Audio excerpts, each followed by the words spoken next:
พุ่นละถ้ามือหวานเนียงมาฮอดพุ่นละเด้อเดี๋ยวอ้ายสิเอามาให้ลองเบิ่งเดี๋ยวกันสิถามรายละเอียดกับพ่อเพิ่นอีกเทื่อนึงว่าใส่แบบใดเนาะก็ถือว่าเป็นข่าวดีเนาะพี่น้องเอ้ยสำหรับพ่อน้องงาเนาะก็ขอให้ถึกให้ดีให้เศร้าเนาะพ่อเพิ่นก็ซอยคนมาหลายคนนะพี่น้องเลยน้องจันนี่ก็เศร้าพี่น้องน้องจันนี่แบบว่าคนเป็นหนิวเป็นอย่างนี้คนเป็นหนิวเป็นอย่างนี้พ่อเพิ่นสามารถรักษาให้ได้พ่อเพิ่นว่ากินลงไปแล้วประมาณ10 นาทีหรือ10 กว่านาทีนี่แหละแล้วก็ออกเลยแต่ก็เห็นผลดีนะน้องเพิ่นทายไว้ให้เบิ่งอยู่น้องจัน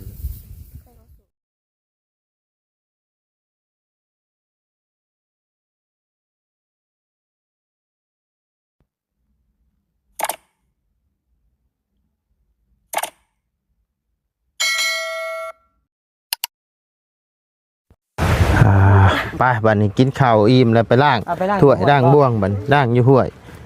บอกอะไรถ้วยท่านได้กินเด้นี่ยังอยู่นี่ใช่อยู่ไปล้างถ้วยมาให้ก่อนถ้วยยังบ่ได้ล้างเด้โดยสบายดีเด้อเนาะโดยโอเคไปเบิ่งน้องเพิ่นก่อนล้างถ้วย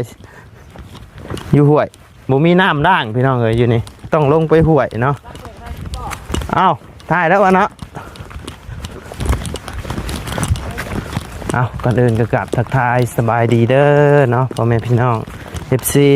เบิร์ดจะขู่สู่คนเนาะเพราะว่าอยู่ในและต่างประเทศก็ยินดีต้อนรับเข้าสู่ช่องบ่ไหลคือเก่าพี่น้องเลยใครแต่ว่าน้ำห้วยมันอยู่ใกล้เนาะ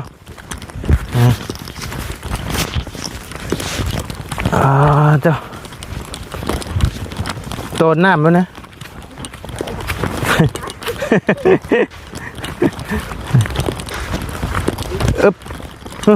เป็นเห็ดยังนะ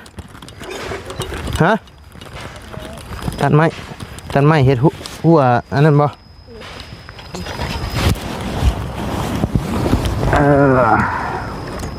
ที่เจ้ามาใส่เวทอยู่นี่บ่กินนี่นะเรามาใส่ตรงว่าโอ้ยน้องมูมีเนาะอยู่ที่ต้อง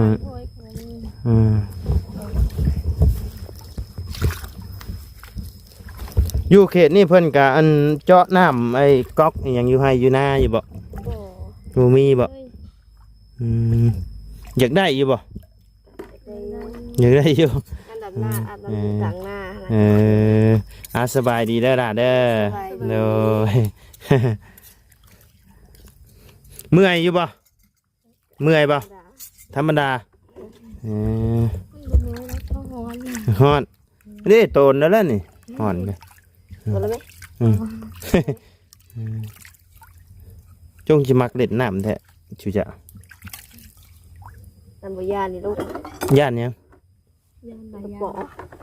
ย่านปีงบ่เลิกบ่นี่เลิกดอดก็ไม่ไพ่เพียงแอวบ่นี่นะดอนนี่นะเพลงกลางฟ้าวังนี่เป็นวังหน้าชูเจ้าบ่นี่นะวัดยามแก้ข้าวแก้น้ำเพิ่นแก้พาดยังนะเฮ้ยปีกยักษ์บ่นี่อยู่นี่ปีกตัวใหญ่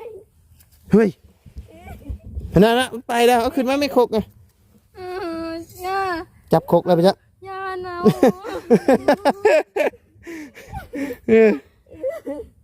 โอ้ยตายแล้วเนาะต้องตักขึ้นมาล่างอยู่เทิงนี่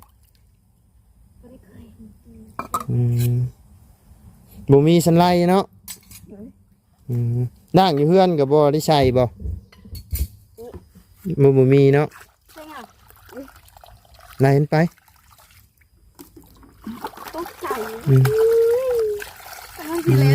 โอ้ยเนาะบ่ได้สิอาบบ่ไหวแล้วค่อย หาลุงแล้ว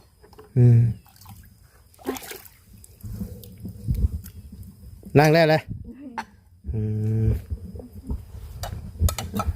มาพี่ก่อนโอ้บรรยากาศคักแท้เนาะเย็นเสียดายมีปีง เนาะเสียดายแต่มีปีงโอ้ปีงตรงไงนะใจหายใจขวัญดิ มาจับมือเขา เพิ่งไปได้เพิ่นสิอันมาอันนั่นนี่ไทยพุทธนานะ เราไม่มีนะคะ ยังมีไผมาไทยอันผู้ที่มานอนอยู่เถียงเป็นทั้งลาวบาวจะบอก น้อง ไผค่ะ พี่น้อง โอ้เพิ่นมาเล่นน้ำบ่ เลยคนร้องสงการ โอ้เพิ่นก็มาเผาก้าเพิ่นก็ได้มานั่งเล่นน้ เลย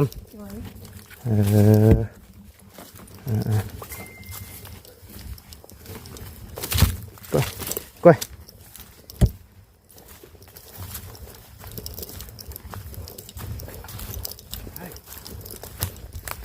ปีงตกใหญ่เลยกินนี่อยู่หันแล้ว คือบ่มาปิ้ง โอ้ วันนี้จนให้เด็ดปีกกินนี่บ่มันดอยไม่ใช่ก็ให้ โอ้ยแนว เอาแม่บอกแก้วไอ้บาตาถ้วยล่างมาแล้วได้ฮะตักข้าวให้เพิ่นกินนะฮะเพิ่นถ้าได้กินข้าวกินน้ำมาฮะล่างถ้วยมาแล้วนี่ อันนั้นบ่มีเงิน กินแล้วบ่กินแล้วหรือยังบ่ทันกิน กินแล้ว กินแล้วบ่เออ แต่ว่าจะมามัวให้กินก็กินอีก กินอีกบ่ แต่ว่ากินแล้ว อันขอความขอลายนี่เงินนะเฮ้ย ได้แล้วเนาะเสียติ เชียร์บ่ฮะ เสีย มาที่ดังก็ได้กินหน่อยนะอันนั้นมันเดือดตัวนะการเราบรังเกียจกระตักสิถ้วยแล้ว ใส่ถ้าเรากินแล้วแพง กินแล้วบ่ มัดถ้วยหนึ่งเลย ตาเมียเหรอ แต่ว่ากินมัดเดียวบัดนี้แล้วว่าประโยชน์เจ้าสิได้บ่ได้เลย เนาะ หมู่หางได้หาที่ในคน ยังบ่ฮอดจับ มา ลงไปเห็นปีงป๊บเลยทางนี้แก โอ้ยเจ้าหัวหูสู้หูงาม เราเป็นเนาะ โอ้ชุดน้ำบาต้านะ กินทำบัดนี้ เอากระทามาเบา กินแม่เจ้ากับอีมันคักแล้วบ่ ใส่ไข่ดีมันเลยบ่ เบิดแล้วหน่อย ปูนแล้วไข่เราอยู่สี่โปนมาแหละ ยังเหลือแต่ขนมนี่นะเหลือแต่ขนมนี่นะนี่ อย่า อ่ะ ยินอ่างได้2นาทีนี่ก็ กินเบิดนี่ ว่าแล้ว เอาเนาะ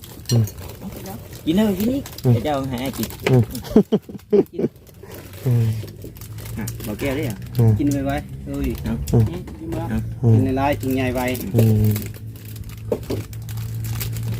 โอเคชาเดียวไปคุยกับน้องเพิ่นกันเด้อ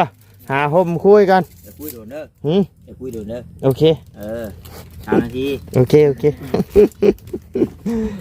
กินข้าวนะ เข้ามาได้ใส่ ฮะ บะยาวมากบอกเขา ของบ่ยาวนี่ของบ่ลี่ วันนี้เอาลูกมาก่อน อันนี้ของน้องเพิ่น อ้าวเขาค่อยกินได้ไปนะ ก็ข้าวเจ้าพอก็ยังบอกว่าข้าวบ่ยาว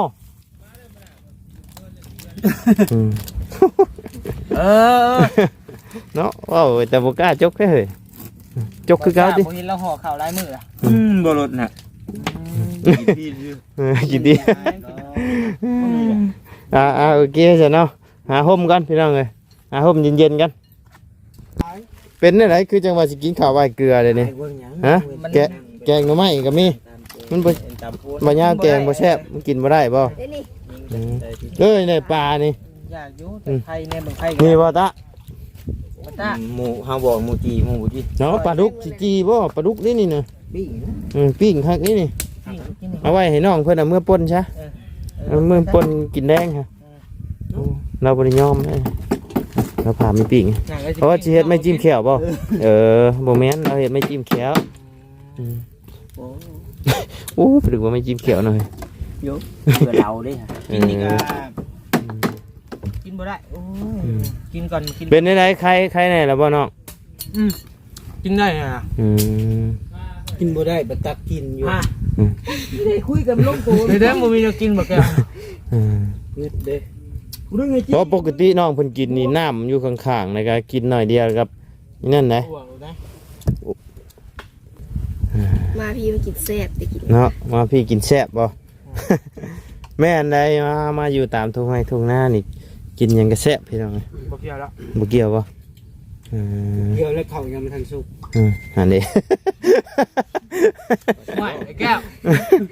ง่ายซื่อๆได้ยังไงว่าสิบ่ให้ ว่าสิบ่ให้ได้บ่เอาโอเคถ้ากินให้อิ่มๆเด้อได้กินน่ะกินหยังแน่ได้นี่นอกจากไอ้ข้าวไหว้เกลือแล้ว หลายอย่างอยู่ หลายอย่างอยู่แต่ที่เห็นมานี่ก็บ่ค่อยเห็นคลำนะกินเอาเอากินเด้อเสยเด้อไปคุยกับน้องเพิ่นก่อนไปหาห่มก่อนเว้า3เทื่อยังบ่ได้ไปอยู่พี่น้องเอ้ยหาห่มลมกับน้องเพิ่นก่อน เดี๋ยวเขาบอกกินเพิ่มหรือเปล่าอันนี้ โอ้ห่มคักนี่ฮะ เพิ่มบ่โอ้เพิ่มอยู่บ่ นั่งอยู่เพื่องนี่เนาะบ่มีให้บ่ฮะมีให้เนาะไปนั่งด้วยฮะแจ้งบ่เยี่ยม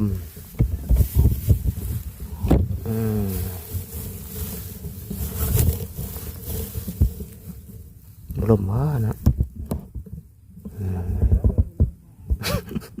หนาจนแดดจนดำเนาะ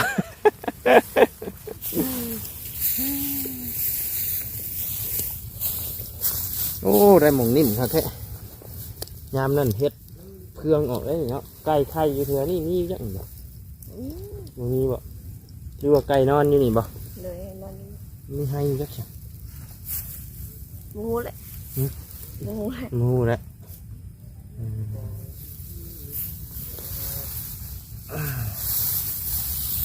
คือจุเจ้ามาเนี่ยนี่ไผอันหาข้าวหาน้ำให้พอกิน ปลา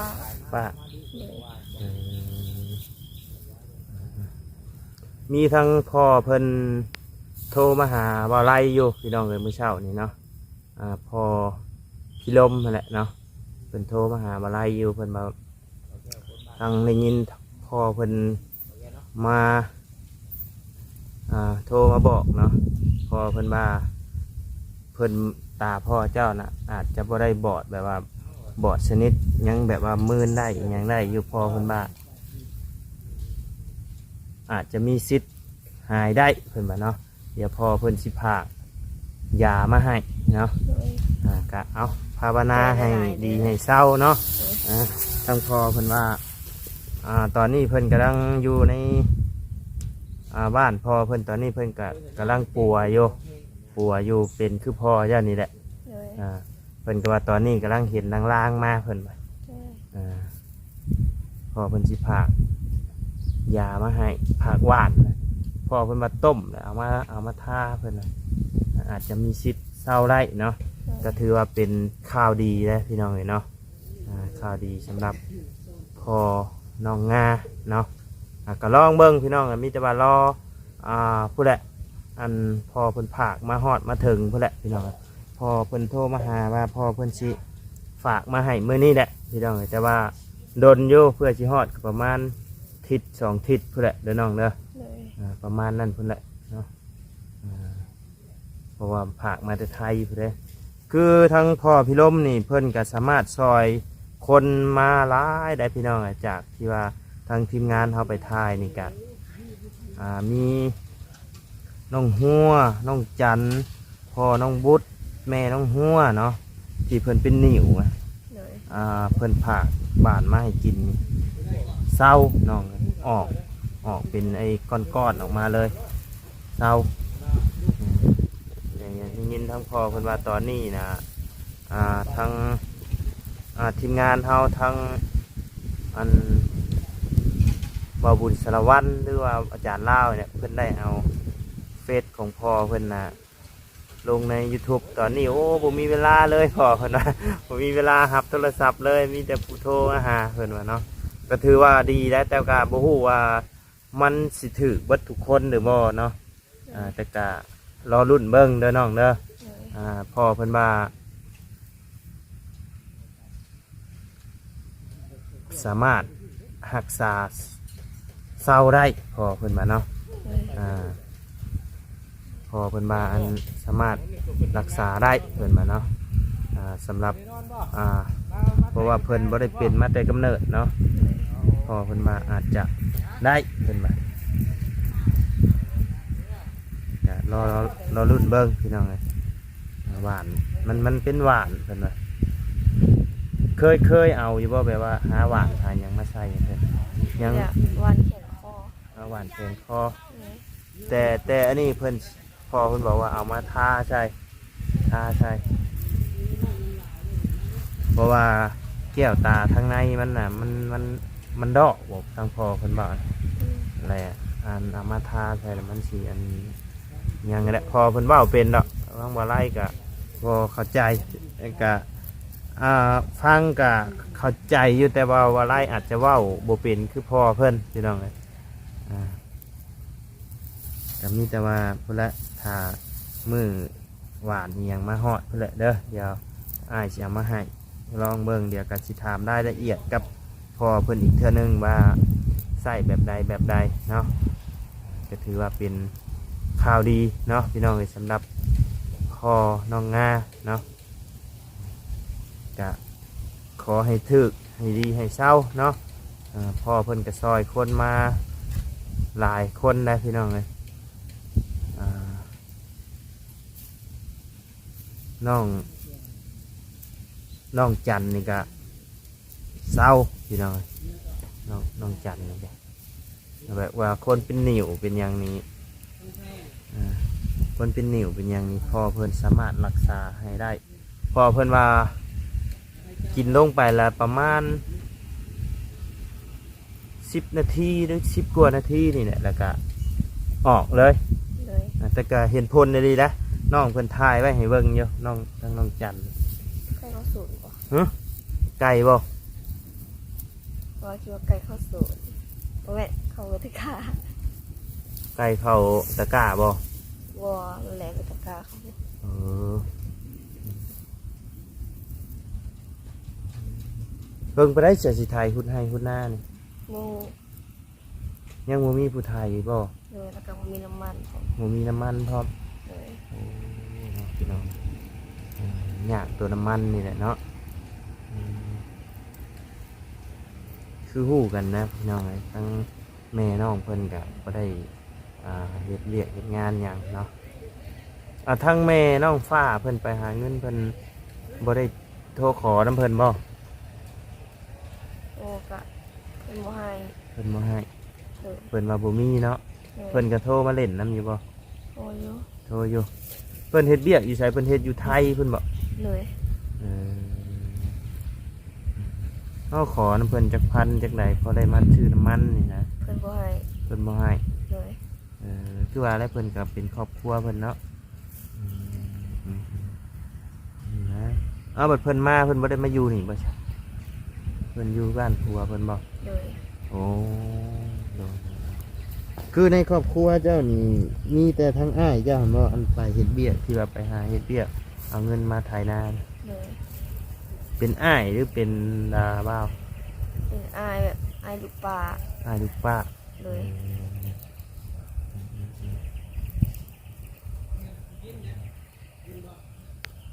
แต่มาถ่าเรามาเพิ่นแล้วนี่เนาะ เลย แต่ว่าคันมีเงินซื้อน้ำมันอีหยังก็เฮาคือทางน้องของน้องของน้องผ้าหรือว่าน้องชายเจ้าก็ถ่ายได้เนาะถ่ายได้ ใส่เขายังน้อย เพิ่นยังน้อยเนาะ เลย ถ่ายได้กับเพิ่มป้ามมาแล้วพี่น้องเลยได้ก็พอสำนั่นแหละเนาะแต่เฮาผู้ใหญ่นี่ก็บางเทื่อรถไถดีดนี่ก็จนปิวพุ่นแหล้ว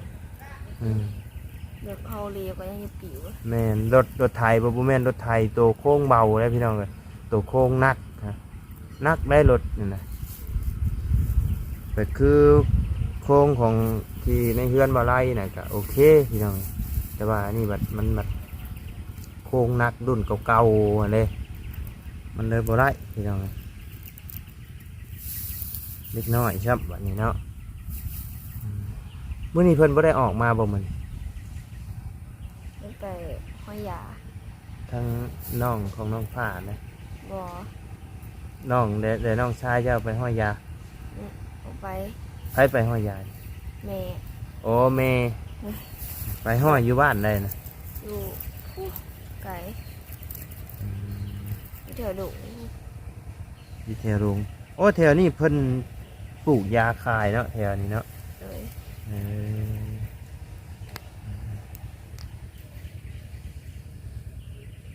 เมื่อยอยู่บ่ชูอ้ายเข้ามาเนี่ย กลับออกไปเลยธรรมดา ก็อยากให้ชูอ้ายเข้ามาอยู่บ่ ได้เข้า ถาม กลุ่ม ถาม เลย จากใจได้นะ เลย ม่วนอยู่บ่ม่วนอยู่เนาะ ไอ้เข้ามาแบบมันสงบมัน แบบคึกคืนดีเนาะ เลยมันหลายคน อย่ามาเข้ามาโอ้เมื่อยเด้อ้ายเว้าน้ำเบิดมือเบิดเว้นนั่นน่ะได้เนาะ เลยได้ยินเสียงหูเห็นไหม ก็คือฮู้กันนั่นแหละพี่น้องก็มีทั้ง FC เพิ่นก็คอมเมนต์เข้ามาอยู่ว่าน้องเพิ่นเรื่องเข้าเรื่องน้ำก็คือสิบุอึดกินดอกเพิ่นน่ะก็บ่ปานใดตัวนี้เนาะเรื่องเข้าเรื่องน้ำเนาะน้องเนาะแต่ว่าหลักๆก็คือสองปีมานี่คือมันบ่มีผู้พาเฮ็ดเนาะมันบ่มีผู้พาเฮ็ดก็เลยให้หน้าตะกร้าก็เฮ็ดบ่แตกพี่น้องเอ้ยให้หน้าดินดอนตอนหญ้าเฮ็ดอยู่เฮ็ดกินนี่มีเนาะแต่ว่ามันบ่มีผู้นำพาเฮ็ดพี่น้องเอ้ยคือฮู้ว่าแหละน้องเพิ่นก็เป็นผู้หญิงเนาะแล้วบัดนี้คันสิบ่พอกินก็ย้อนตัวนี้แหละเนาะแต่เก่าแต่พอเจ้าท่านได้เป็นน่ะข้าวน้ำน่ะพออยู่พอกินเนาะ เลย แต่ตอนนี้มันบ่มีผู้พาเฮ็ดเลยพี่น้องมีแต่ผู้หญิงก็คือแม่ป้าแล้วเว้ามื้อนั้นแหละว่าสิไอ้ขุดเอาบ่ เลย ว่าสิขุดเอาเพิ่นน่ะมันบ่มีผู้ไทยให้เด้บ่มีผู้ไทยเลยก็บ่มีน้ำมันเพิ่นว่าเนาะ ตัวนี้น้ำมันก็แพง แม่น้ำมันก็แพงก็2 ธงแล้วนี่ก็สิอยู่ในประมาณน้ำมันก็สิอยู่ในประมาณจัก2 ล้านนี่แหละเนาะพี่น้องอะประมาณจัก2 ล้านนี่ก็น่าจะพอเนาะเรื่องให้เรื่องนา2 ล้านพอบ่ซื้อน้ำมัน2 ล้าน โอ้ หมู เลย เพราะว่าถามทั้งแม่แล้วว่าประมาณ50 ลิตรเนาะ เลย ประมาณ50 ลิตรก็ ทางไทยหูดของ รวมทั้งไทยหุดน้ำเนาะ เลย หน้าโคกพุ่นกับท่านในไทยตอนนี้เนาะโอ้ยังบ่ได้เฮ็ดอย่างเลยพี่น้องหน้า2 ธงคนอื่นเพิ่นไทยแซวอยู่นี่เนาะแต่ว่าทางน้องเพิ่นบ่มีผู้เฮ็ดพี่น้องเลยต้องหาเงินมาจ้างเพิ่นเนาะยากเลยพี่น้องเลยนี่เอาก็รอดุนเบิ่งนี่แหละยาทั้งพอเพิ่นเอามา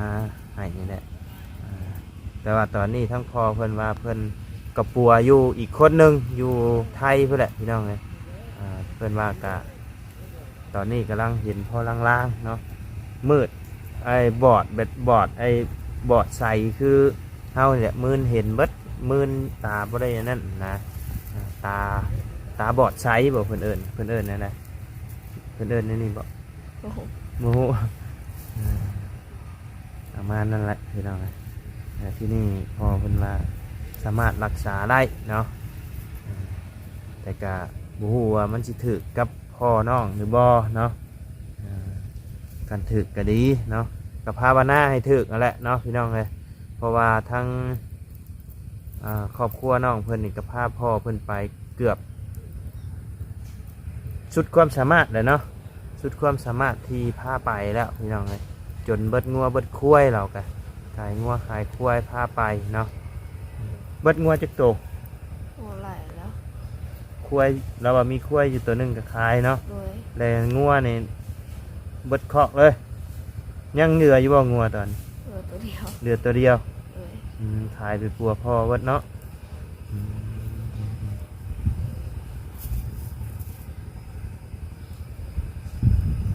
นี่แหละพี่น้องคือคนเฮานี่มันแบบว่าขาดเสาหลักไปผู้ใดผู้หนึ่งเนี่ยมันแบบเฮ็ดหยังก็ยากเลยพี่น้อง อีกอย่างน้องเพิ่นกันยังน้อยนะยังบ่ทันมีครอบมีครัวน้ำแน่คันเพิ่นมีครอบมีครัวแหละพาลูกพาผัวเฮ็ดเนาะแต่ว่าอันนี้บัดเอามาบัด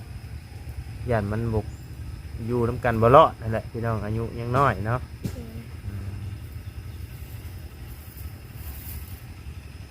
เอาไปก็ยันได้ว่าอยู่กันเฮ็ดหยังกับบ่เป็นนะพี่น้องเลยเมื่อยแล้วก็ยันคิดกันบ่มีความอดทนเลยท่านแบบว่าเฮามีความอดทนก็ดีเนาะได้อยู่บ่อดทนได้อยู่บ่ ก็ได้อยู่ ได้อยู่เนาะแต่ว่ายอมรับน้องเพิ่นนี่เป็นคนขยันขนาดพี่น้องตอนเช้าตื่นจากโมง 5 โมงแล้วก็หาหน่อไม้เลาะมาพี่เลย เลยแล้วก็พอแล้วก็ มาแล้วก็บ่ได้อยู่แล้วเห็นขุดเนี่ยจุดจีขุดตะปูบ่ตากแดดอยู่หามาใส่แกงหน่อไม้พี่น้องเลยมาผู้เดียวเลยน้องฝ้าบ่ได้มานำบ่ มาตอน7 โมงเขามาส่ง โอ้เขามา ข้าวเข้า โอ้ทางน้องฝ้าน่ะหนึ่งข้าวเจ้าละมาหากินถาก่อน เลย ตอนเช้าพากันได้หยังสิกิน กับบริบูน้องเขาบ่มาก่อน บ่เจ้ามาพี่เจ้าบ่ได้กินข้าวเช้าเลยเบ่ ดอกมะม่วง กินข้าวกับมะม่วง เลย ข้าวกับมะม่วงชุบพี่น้องครับ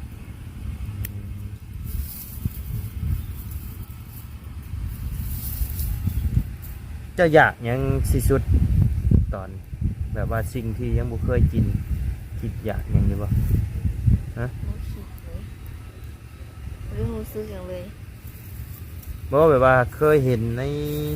เฟซในหยังที่ว่าเห็นเพิ่นกินสิ่งที่เฮาบ่เคยกินคิดอยากหยัง บ่ได้คิด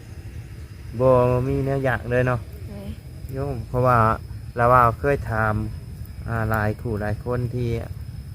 ทั้งอ้ายเคยไปถ่ายเนาะบางคนเพิ่นก็อยากกินกุ้งกินปลาหมึกนะสิ่งที่เพิ่นบ่เคยกินกุ้งตัวใหญ่ๆเพิ่นว่าอยากอยู่บ่เนี่ยนะ กะอยากอยู่แต่บ่อยากเป็นใด บ่อยากปานใด เลย มีก็กิน มีแล้วก็ยา บ่มีแล้วก็ย่าเนาะ เลย เพราะสมมุตินะสมมุติว่ามีทางผู้หลักผู้ใหญ่เพิ่นอยากซื้อนะอยู่ในกินให้เจ้ากิน เจ้าอยากเนี่ยหมูมีแต่อยากให้พอดีพอเศร้าเนาะ ที่ได้มาซอยแม่เนาะได้มาซอยแม่เฮ็ดเวียกเฮ็ดงานพี่น้อง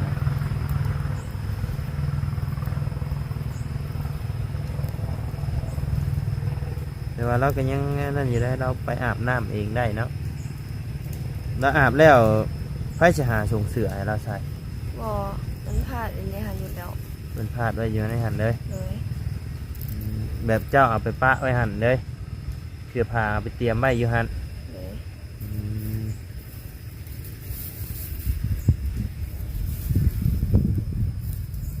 บอกว่าหมองเพิ่นเคยนั่นเนาะ เลย นะครับเอาไปฟาดไว้หันปะไว้หันคือหูเรานี่เราบ่ได้ยินเลยบอกตอนนี้นะ ถ้าหาบ่เว้าไกลอะไรหรอ เบ้าใกล้ก็ต้องเบ้าดังบอก เลย แต่ว่าเฮาเบ้าแบบว่าห้องใช้ใกล้ๆนะได้ยินเนาะ เลย คืออยู่ไทยนี่เพิ่นมีอันแนวอันเสียบใส่ฟังอะนะเคยชื่อมาให้เพิ่นใส่อยู่บ่เคยเนาะ เลย คันว่าเรามีตัวนั้นมาซอยซอยฟังซอยอหย่างก็คือสิดีเนาะเพราะว่าอยู่ไทยวาไรเคยอยู่กับเอื้อยอย่างแหละแล้วก็เป็นคนหูหนวกคือกันพี่น้องคันมาแบบว่าคันถอดตัวนั้นออกเราสิบ่ได้ยินเลยคันมีตัวนั้นมาซอยเสียบให้เราได้ยินก็คือสิดีเนาะอย่างแต่อย่างน้อยๆก็คือสิตาบ่เห็นแต่เฮาเว้าก็สิได้ยินแน่หั่นนะสื่อสารกันง่ายเนาะ เลย ถามกินนั่นกินนี่ก็สิง่ายขึ้นนะอันนี้อยู่ในโลกแบบว่าผู้เดียวมืดไปเลยอ่ะพี่น้องมืด8 ล้านเลยอ่ะ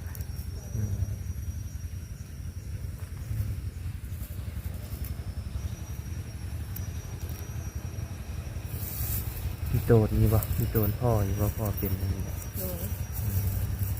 ตัวเอ็ดยังบ่ได้ เฮ็ดหยังบ่ได้เนาะ โด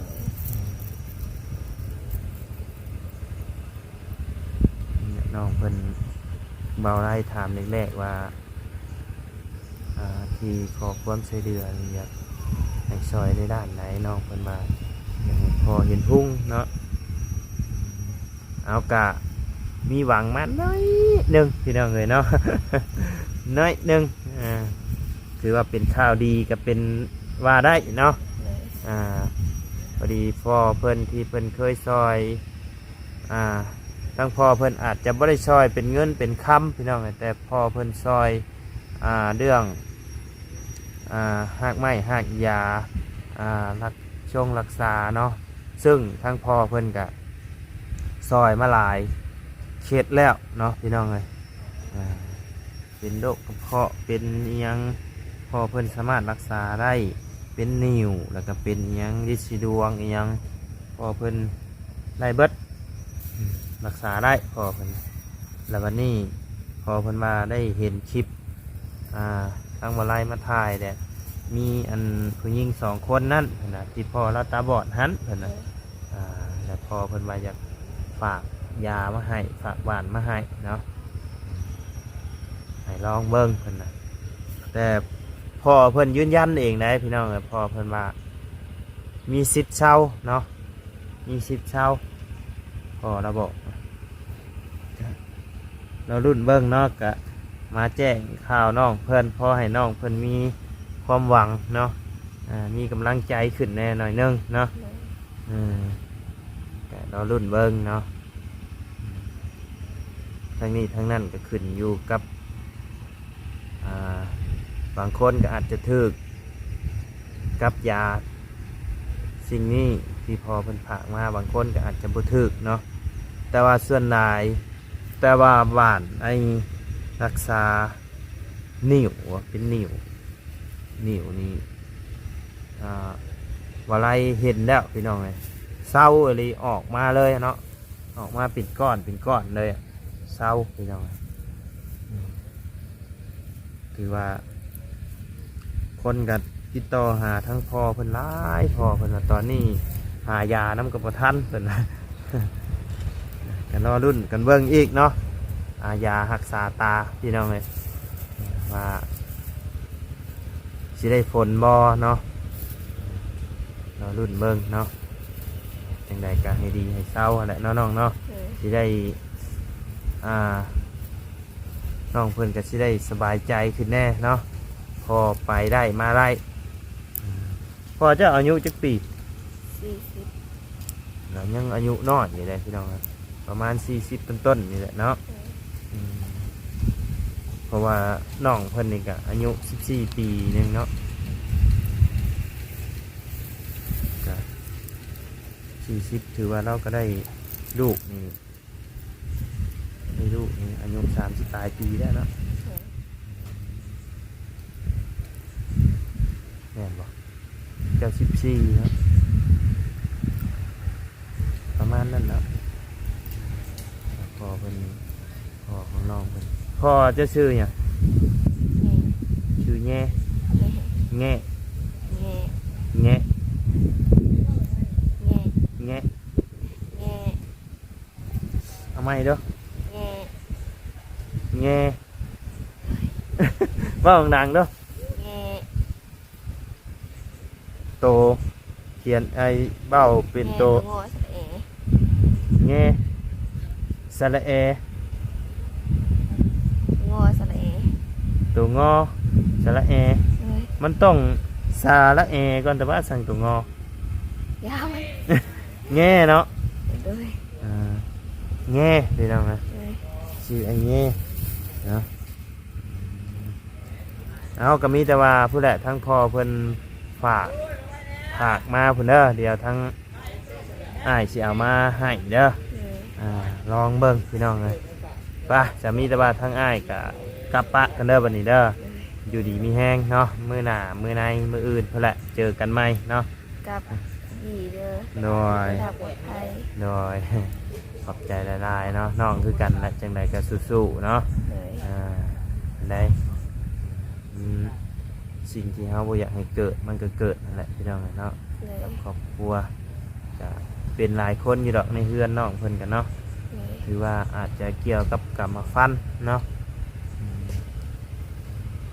ไป่ะกลับก่อนเด้อเนาะพี่น้องเลยสำหรับคลิปนี้จะลำลาก่อนพี่น้องเลยพบเจอกันคลิปหน้าเนาะขอบุญขอบคุณพ่อแม่พี่น้องเลย FC เบิร์ดสุขุสุคนเนาะที่เข้ามาติดตามนะครับส้มทั้งสองบอลไลเนาะสำหรับคลิปนี้บอลไลน้องงาลาได้เด้อพี่น้องเลยสบายดีเด้อเนาะไป่ะพี่น้อง